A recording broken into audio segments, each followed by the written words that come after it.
Bem-vindos a todos a um novo documentário dos Bros of Decay. Eu sou Leslie e hoje vou guiá-los pela importante história portuguesa e pela arquitetura intocada do século XVIII. Este é um dos palácios mais imaculados no coração de Lisboa. Apresento a vocês o Palácio Burnay.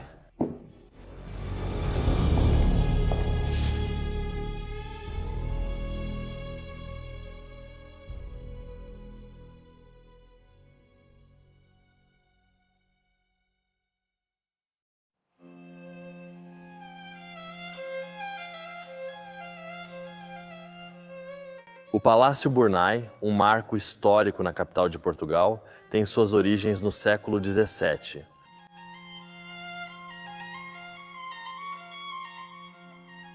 Encomendado por um conde português e projetado por um arquiteto italiano.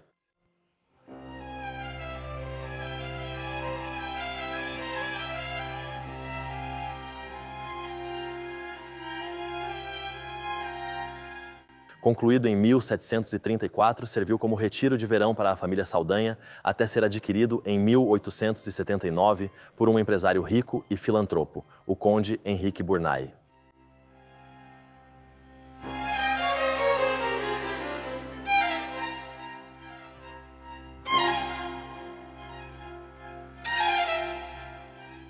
Após sua morte em 1909, o palácio tornou-se propriedade do Estado e no século XX passou de retiro de verão à sede administrativa da Universidade Técnica de Lisboa.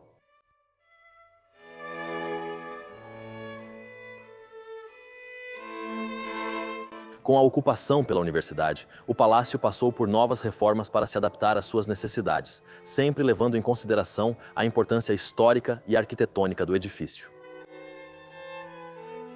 Agora, em 2024, a conversa sobre novos investimentos que visam revitalizar o Palácio Burnay.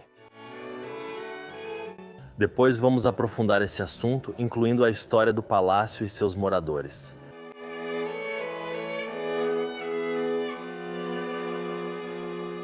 Enquanto isso, o Palácio Burnay aguarda restauração em meio a constantes atos de vandalismo e furtos.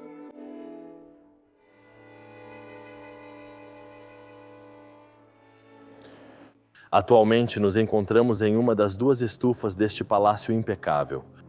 Queremos fazer este documentário para conscientizar sobre o que ocorre neste local. Desde o ano de 2001, quando foi abandonado, a natureza está tomando conta completamente, mas infelizmente o vandalismo também está acontecendo neste lugar. O atual proprietário, a universidade, não tem um plano concreto para restaurar este lugar ou dar a ele um novo propósito, e é por isso que está caindo em ruínas. E com este documentário queremos chamar mais atenção para este lugar e talvez ajudar a salvar este lugar. Venha dar uma olhada em como é lindo aqui fora. Da estufa, você pode ver a ponte 25 de abril aqui em Lisboa. Não é uma vista maravilhosa? E agora deixe-me levar você pelos jardins que se espalham ao redor deste lugar.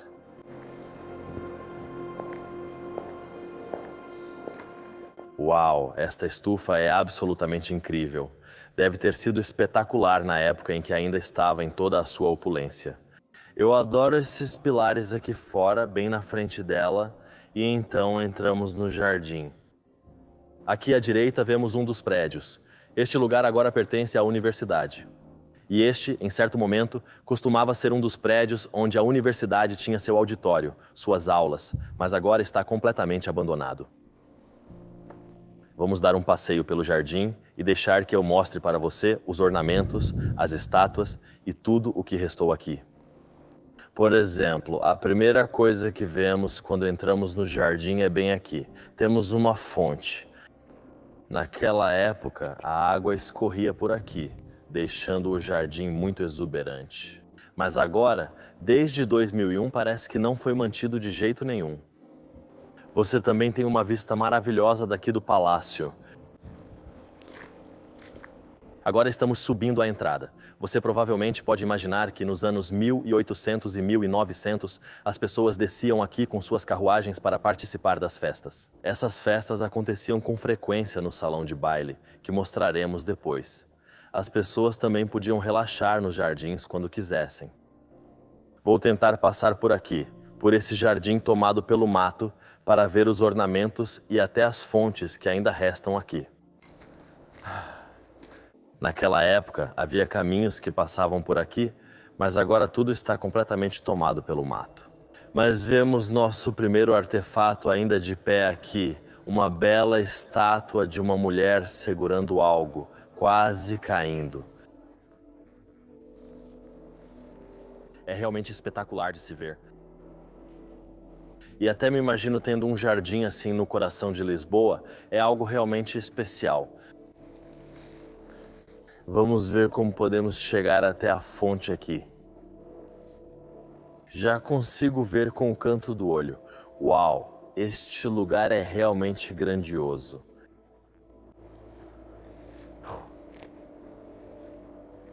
Que fonte linda eles têm aqui no meio do jardim, o ponto central deste lugar.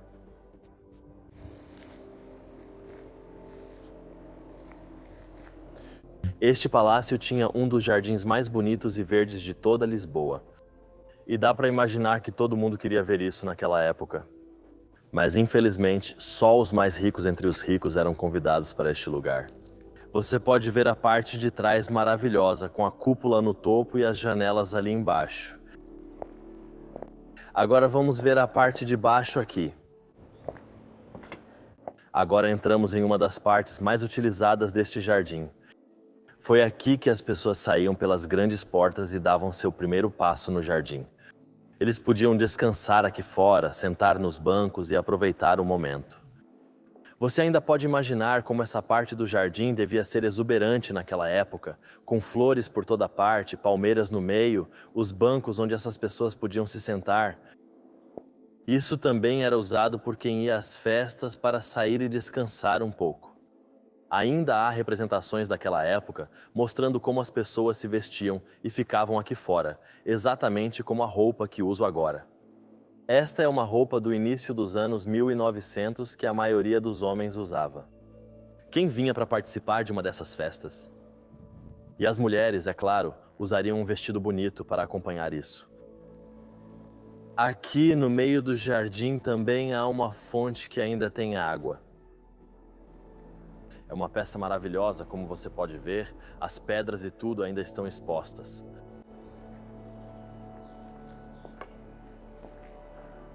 Lá em cima, podemos ter uma visão da galeria, das janelas que estão voltadas para fora, o estilo e a arquitetura deste edifício. Depois desses belos jardins aqui, agora vamos seguir mais para a direita do palácio. Porque ali está a segunda cúpula, uma gêmea idêntica da outra cúpula, mas essa está em um estado muito melhor do que a outra. Vou aproveitar esta última caminhada pelo jardim aqui antes de entrarmos no palácio. Mais uma coisa que quero destacar aqui, podemos até ver placas de estacionamento e sinais de trânsito também. E isso era claro para a universidade e as instalações do governo que funcionavam dentro deste palácio. Como você pode ver, esta cúpula aqui também tem pilares na frente. Ela tem esse estilo barroco por fora, e nesta aqui, a maioria dos painéis de vidro ainda está intacta. Vamos entrar aqui dentro. Uau, só olha para cima nesse lugar magnífico.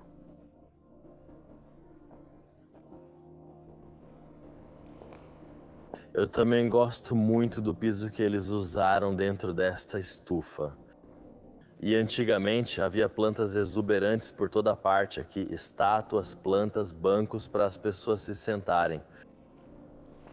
Você pode até ver aqui, eles fizeram essa entrada ainda mais extravagante, com um brasão ali em cima e uma coroa no topo. E essa porta, essa entrada aqui, leva direto para um lugar muito especial dentro do palácio.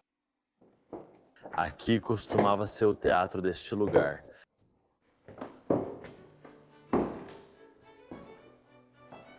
Um espaço absolutamente maravilhoso para convidar convidados, receber pessoas e simplesmente entreter todo mundo. O teto é absolutamente magnífico, pintado com extravagância. O conde deste palácio, Henrique Bernet mandou remodelar completamente o palácio e contratou pintores de todo o mundo para pintar os tetos de diferentes cômodos. E em 1886, um artista da Espanha chamado Ordóñez pintou o teto aqui no teatro. Se você olhar para ele, ele ganha vida completamente. Observe os anjos e o céu, e depois o balcão lá em cima, onde os convidados importantes se sentavam. Você pode ver claramente por todas as cadeiras aqui dentro que isso foi acrescentado depois. Que teatro maravilhoso e um dos tetos mais bonitos que já vi em um lugar assim.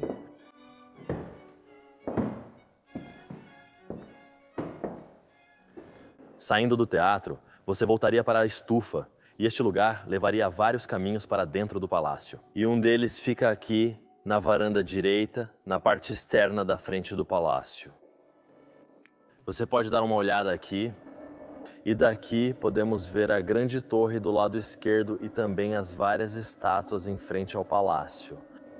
Este não seria um local para as pessoas saírem. Isso era basicamente uma peça arquitetônica do palácio.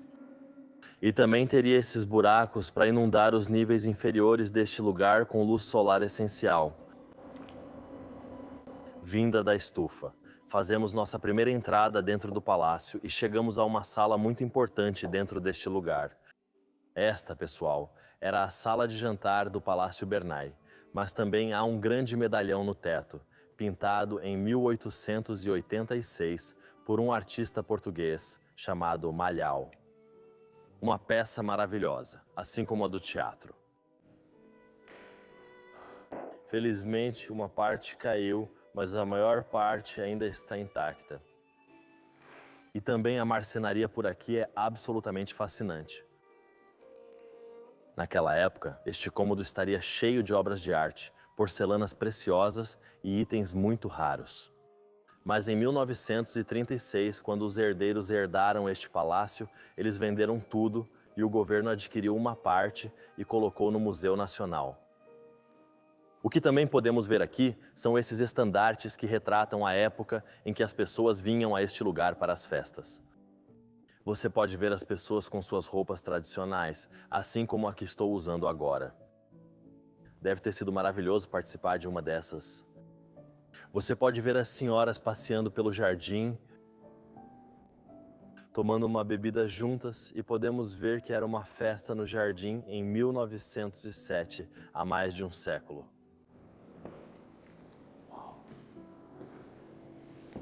Olhe para as venezianas aqui ao lado, com o revestimento dourado nelas.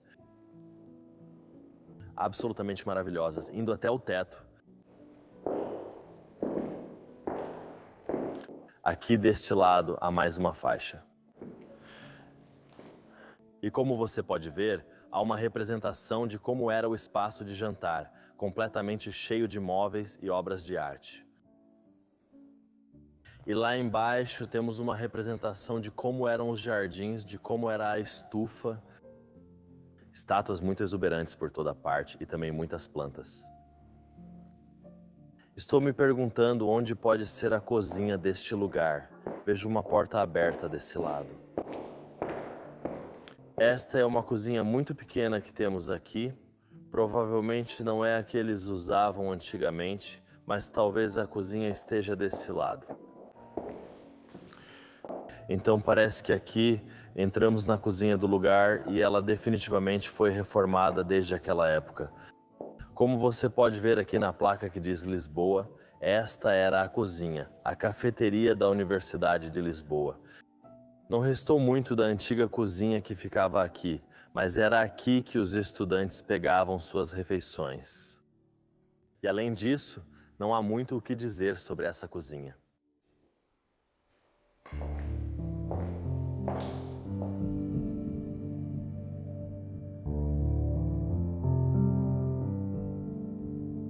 Cheio de história e mistério, este incrível edifício permanece como sentinela silenciosa do passado e do presente da capital de Portugal. Sua história começa no século XVII, quando Caon Dom Vasco César de Menezes, um influente aristocrata, escritor e poeta português, encomendou sua construção. O palácio foi projetado por Nicolao Bigaglia, um arquiteto italiano que teve um papel significativo na formação do cenário arquitetônico de Portugal.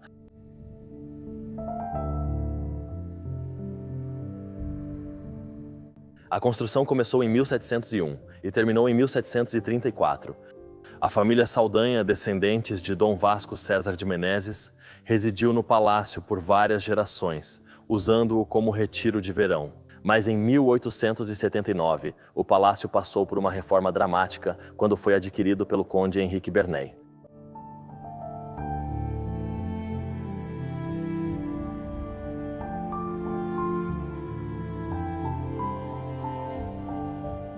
Nascido em Velde em 1838, o conde Bernay era um nobre português que se estabeleceu como um empresário e filantropo de sucesso, com especial interesse no desenvolvimento de novas tecnologias. E era conhecido pela alta sociedade de Portugal por apoiar inúmeras organizações de caridade e instituições educacionais, servindo também como membro do Parlamento e do Senado português.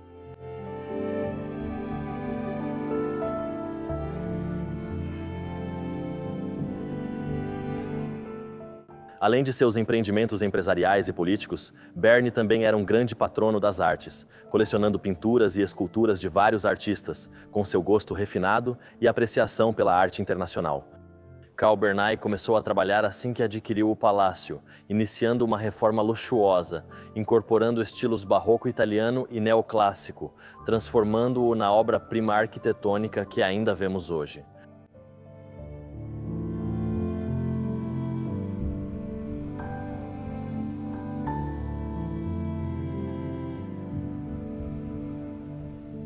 A grande escadaria tornou-se o ponto central do palácio, exibindo a transformação de Opaland.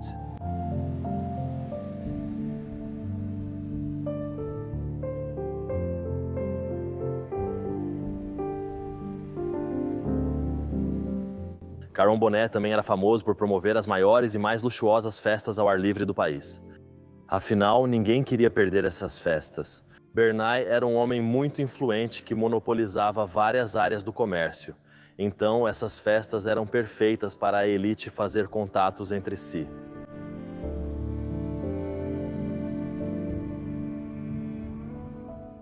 E então, saindo do espaço de jantar, entramos em uma sala intermediária, e aqui podemos ver algo muito único no teto que está quebrado. Mas isso mostra uma parte do palácio que remonta ao século XVIII, quando foi encomendado para ser construído por Vasco César. Esses são tetos originais daquela época e que foram pintados posteriormente. No vídeo, vamos levar você até a galeria de arte, mas vamos manter isso em segredo por um momento. E primeiro, vamos entrar nessas salas aqui. Aqui, também podemos ver tetos incríveis pintados à mão e uma linda moldura de gesso ao redor. Provavelmente usado como arquivo para todos os documentos importantes que a família guardava. E aqui entramos em uma sala que foi convertida em um dos escritórios para os funcionários do governo, mas era uma sala diferente naquela época. Você ainda pode ver o que restou do teto, das pinturas, das molduras em todo lugar. Teto maravilhoso. E aqui está mais um daqueles painéis mostrando como devia ser na época, com as tapeçarias nas paredes. Dava uma sensação maravilhosa. Essas, claro, já foram todas vendidas, mas vamos ver o cômodo ao lado daqui, onde costumava ficar. Entry. A escada que vemos aqui na nossa frente é absolutamente elegante, com toques dourados por toda parte e detalhes em preto. Levando até o último andar deste palácio, até as torres aqui embaixo, você pode ver um dragão desenhado embaixo da escada, sustentando-a. Cada peça neste palácio foi pensada e desenhada de forma intrigante. Por exemplo, os espelhos em cada porta e o revestimento dourado ao redor criaram um corredor muito elegante. Vamos fechar isso aqui. E se você olhar para cima neste corredor, pode ver várias janelas de vitrais que criam claraboias. E isso imediatamente me faz lembrar do documentário que fizemos sobre Linwood Hall, na Pensilvânia, Estados Unidos. Vamos deixar o link aqui em cima. Lembra aquele lugar, mas também é bem diferente deste aqui. Tudo aqui foi projetado, como você pode ver, a estofados, corrimãos e molduras de madeira entalhada aqui embaixo. E se olharmos mais de perto para esta parede, também podemos ver algumas partes do antigo palácio aqui atrás. As pinturas que estavam aqui antes da reforma e as paredes agora parecem simples neste corredor, mas costumavam ser cobertas com as tapeçarias que acabamos de ver nas fotos. Em 1933 isso foi vendido. Que canto magnífico temos aqui, com o arco levando para dentro, uma escada descendo para os escritórios do governo, e acima também temos um teto, mais outro medalhão pintado em 1886. Vários brasões ao redor, belos desenhos com detalhes dourados. E em cada lado desta sala também temos essas portas com espelhos que levam a áreas reformadas deste lugar, e uma delas foi transformada em um banheiro. Antes de entrarmos, olhe para o topo, temos uma escultura de uma torre ali, uma torre de castelo. Deixe-me abrir isso aqui voltando no tempo. Isso aqui costumava ser um quarto, mas agora foi convertido em um banheiro. E aqui a gente também pode ver um daqueles vitrais que costumavam ficar nos quartos. Ao irmos ao saguão de entrada principal, mostraremos também os antigos escritórios do governo que ficam aqui embaixo. Mas antes, vamos mais para este lado do palácio, que revela para a gente outra sala impecável, e aqui costumava ser a biblioteca deste lugar. Estantes de livros por toda parte, mas o mais incrível deste lugar são as pinturas impressionantes que temos no teto aqui também. Representações de paisagens em Portugal e ao redor do mundo. Essas estantes de livros eram cheias de livros antigamente, mas agora foram todas esvaziadas. Aqui no canto da sala temos algum tipo de medalhão. E acho que isso é algo da universidade, pois está escrito aqui, Professor Dr. Cairu da Mata. Acho que também é feito de mármore? Não, tenho certeza.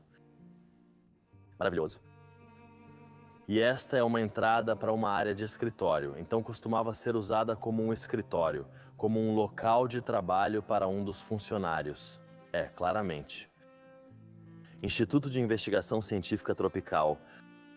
Então, isso é uma das coisas que sobrou da universidade. Mas antigamente, esses quartos eram usados como uma extensão do quarto, como closets. O quarto ao lado é o mais interessante de todos, porque esse seria o quarto de Maria, a condessa deste lugar. Um dos quartos mais elaborados da época, como podemos ver nas fotos tiradas em 1933 deste lugar. Tudo neste quarto costumava ser impecável, e agora é apenas um reflexo vazio. Olhe para o teto e veja como ele foi projetado.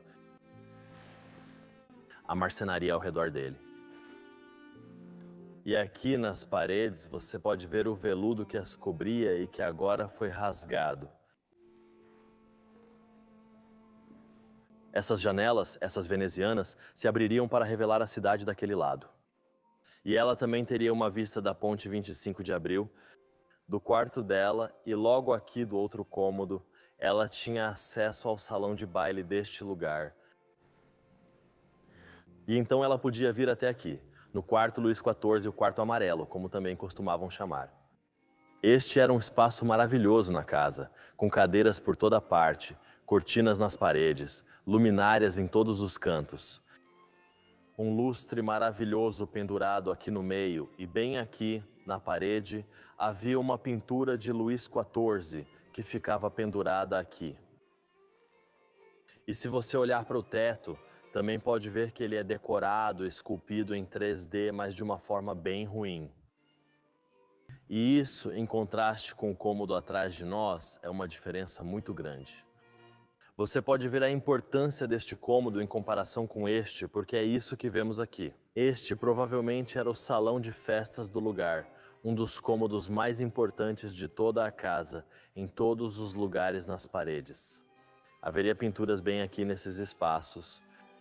Infelizmente, como dissemos antes, esse lugar foi vandalizado e os vândalos arrancaram essas pinturas e as levaram.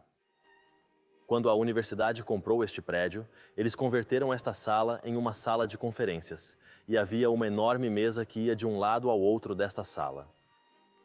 E aqui em cima, você pode ver os restos dos lustres que ainda estão pendurados nesta sala.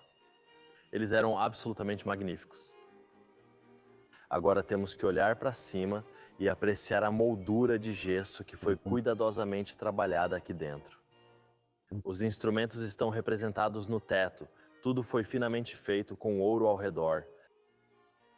Esta sala era o ponto central da casa e onde as festas eram realizadas. Podemos ver uma última pintura que permaneceu neste lugar. Uma representação de como esta sala devia parecer naquela época. De um vaso nos jardins. Aqui também tem outro estandarte, vamos dar uma olhada nele. Aqui, você pode ver como o salão de baile costumava ser, com aqueles lustres ainda pendurados lá e as cortinas ainda cobrindo o espaço. Esta é outra vista do salão de baile, e na verdade esta é uma foto de 1940. E bem ao lado temos a sala Luís XIV com todos os móveis ainda lá, e esse é outro ângulo dessa sala em particular.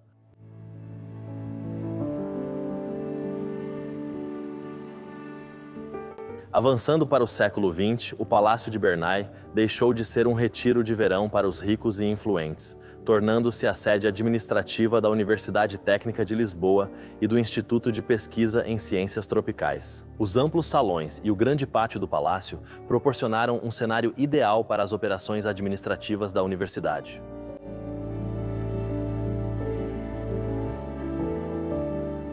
A compra do Palácio de Bernay pela universidade foi um marco em sua história.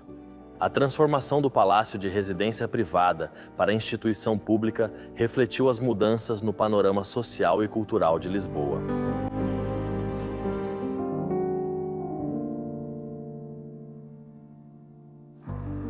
Nesse período, como sede da Universidade Técnica, o Palácio de Bernay foi reformado para atender às necessidades da universidade. O interior do palácio foi reorganizado para acomodar escritórios e salas de aula. O pátio foi modernizado para oferecer um ambiente mais funcional e esteticamente agradável. A universidade fez questão de respeitar a história do local, enquanto esteve sob sua responsabilidade, preservando suas características arquitetônicas e também sua atmosfera original. Assim, o Palácio Bernay permaneceu símbolo da história de Lisboa, enquanto assumia seu novo papel como centro de aprendizado e inovação.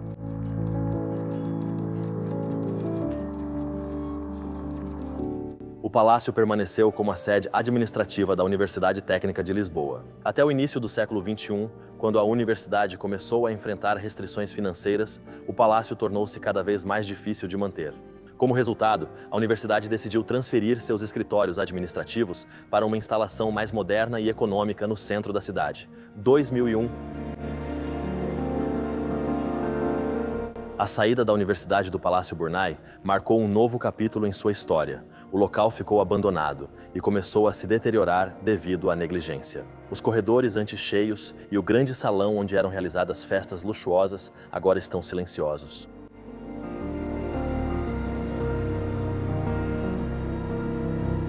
Recentemente, porém, em 2024, foi anunciado que um investimento de 16 milhões de euros será feito para a reabilitação do Palácio Bernay, tornando-se a Casa do Museu Nacional de Arte Antiga, uma instituição portuguesa que reúne e exibe as peças mais importantes da arte e antiguidades nacionais.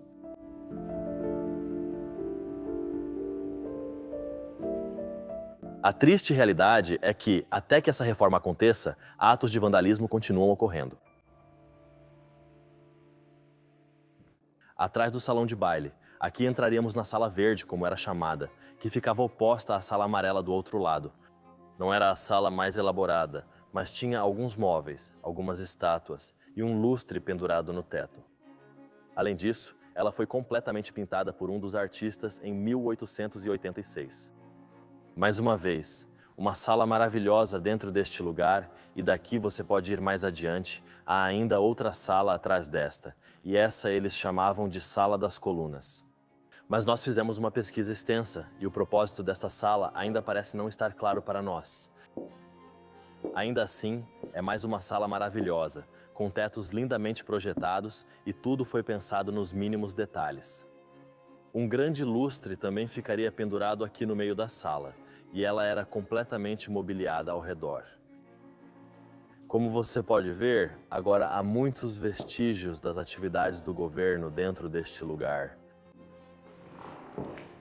Aqui, podemos ver as colunas das quais este famoso salão recebe seu nome, por causa do revestimento dourado acima. Há uma sala maravilhosa, maravilhosa, e lá em cima, outro medalhão pintado à mão naquela época. Você também pode entrar na estufa por aqui. Este é o outro ponto do palácio, e daqui podemos ir mais adiante e depois descer para as galerias. Aqui temos outra bela representação. Roberto Bernay, um dos filhos do conde. Ele está sentado aqui na galeria, um dos herdeiros deste edifício. Aqui embaixo temos uma representação da própria galeria com todas as suas belas obras de arte. Nós vamos entrar e este é o salão de entrada. Uau! E aqui embaixo temos até uma representação da sala verde em que acabamos de estar. Ainda há uma sala maravilhosa neste lugar, e agora vamos passear por aquela galeria. Naquela época, as paredes estariam repletas de arte, haveria estátuas por toda essa sala, a família exibiria sua riqueza para as pessoas que vinham a este lugar. Aqui podemos até ver a representação da parte de baixo desta parede. Isso foi antes da reforma deste lugar, as pinturas que costumavam estar nas paredes aqui. Aqui você podia olhar para os jardins através das janelas, aproveitar a beleza de dentro da sua casa. Plantas estariam por toda parte neste lugar, e até uma fonte estaria jorrando aqui dentro. Você pode ver que este lugar está se deteriorando, as janelas estão começando a se desfazer. Este lugar precisa de ajuda imediatamente antes que ele desabe completamente e se desfaça em pedaços. Pessoal, este é o hall de entrada que mencionei há pouco. E antigamente também havia pilares aqui em cima, mas aparentemente eles foram removidos. Você tem que olhar cada detalhe desta sala, os entalhes intrincados em madeira que vemos esculpido ao longo dos anos. Você pode ver representações em tudo, por exemplo, a torre do castelo que vimos antes, acima da entrada do quarto. E também nesta própria sala. É absolutamente maravilhoso de se ver. Nas paredes haveria tapeçarias, vasos e porcelanas espalhados por toda parte. Haveria bancos ao redor daqui e plantas transformariam esta sala no que ela era. Se olharmos aqui, podemos até ver que uma das peças do teto acima da porta caiu. Isso nos dá uma visão mais próxima de um daqueles castelos, uma daquelas torres. Esta costumava ficar lá em cima, sobre a porta deste grande portal. Eu também adoro o veludo verde que temos na parede aqui. Ah, isso na verdade é pintado. E então, em algumas portas havia torres de castelo e em outras portas eles colocavam esses leões. Cada porta é diferente.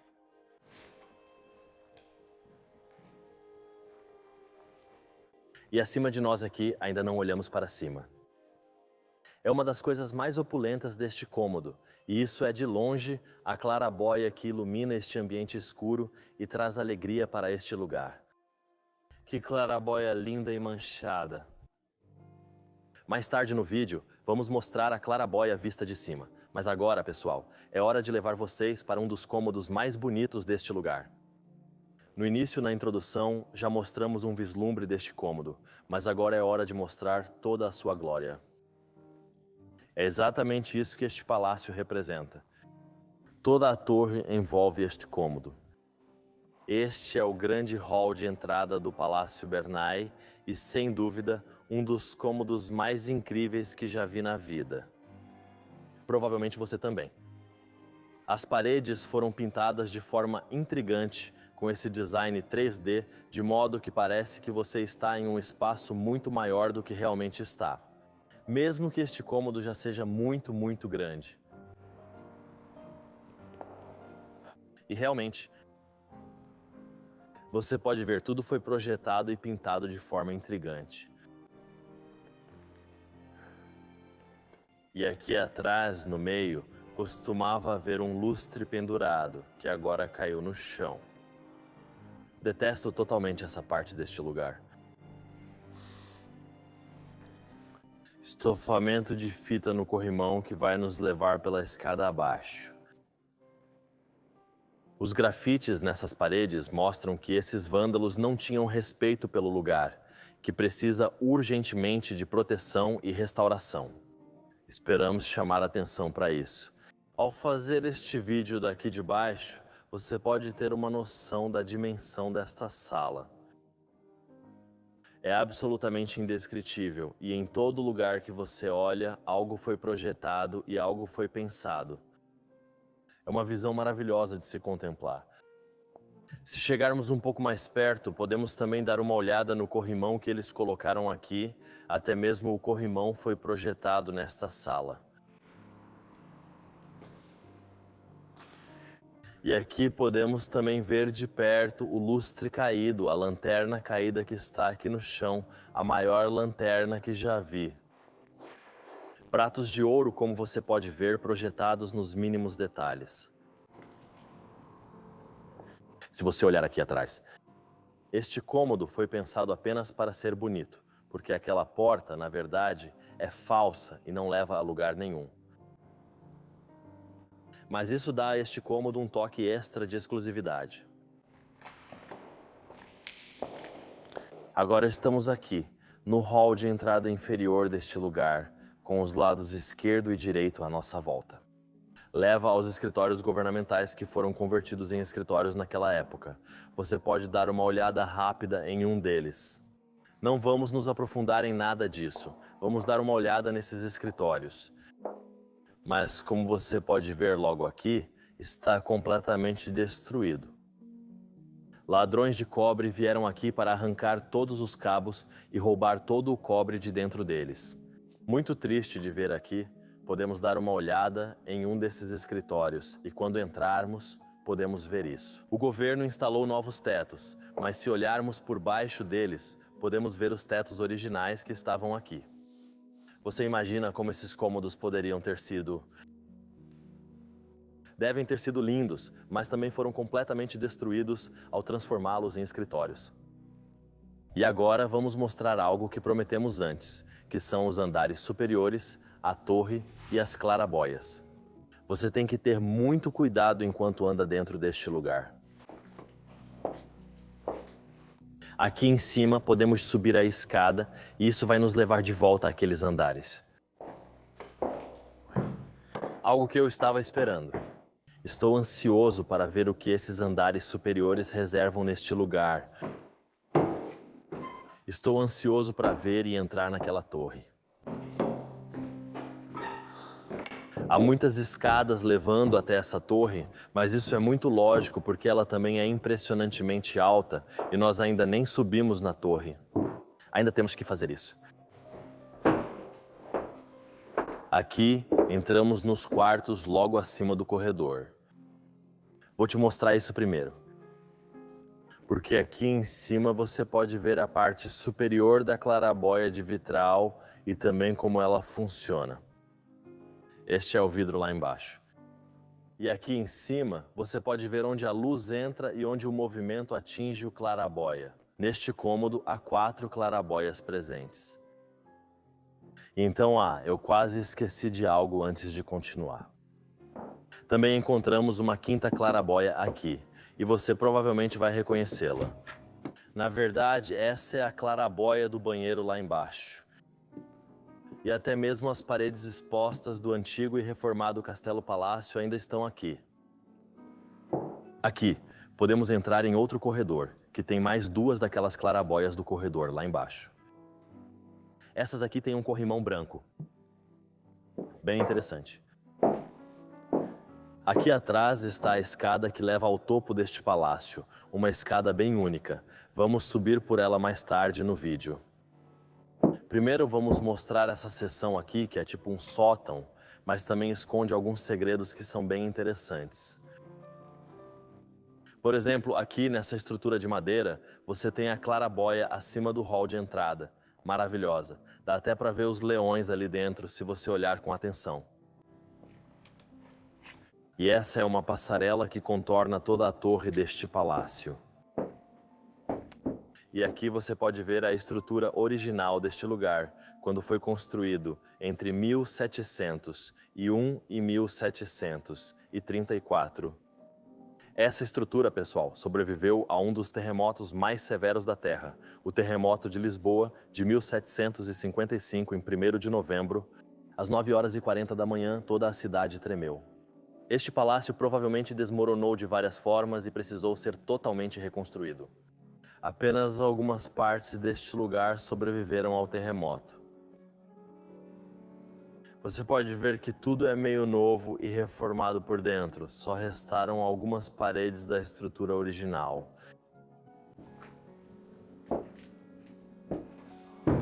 Deixe-me mostrar aquela escada da qual eu estava falando, e tem algo muito especial lá em cima. Porque essa escada, fica metade dentro e metade fora do prédio. É absolutamente magnífico como ela foi projetada arquitetonicamente naquela época. Uau! Da escada você pode olhar para os jardins do lugar, e do lado de fora do lugar também é incrível como ele se eleva até a torre.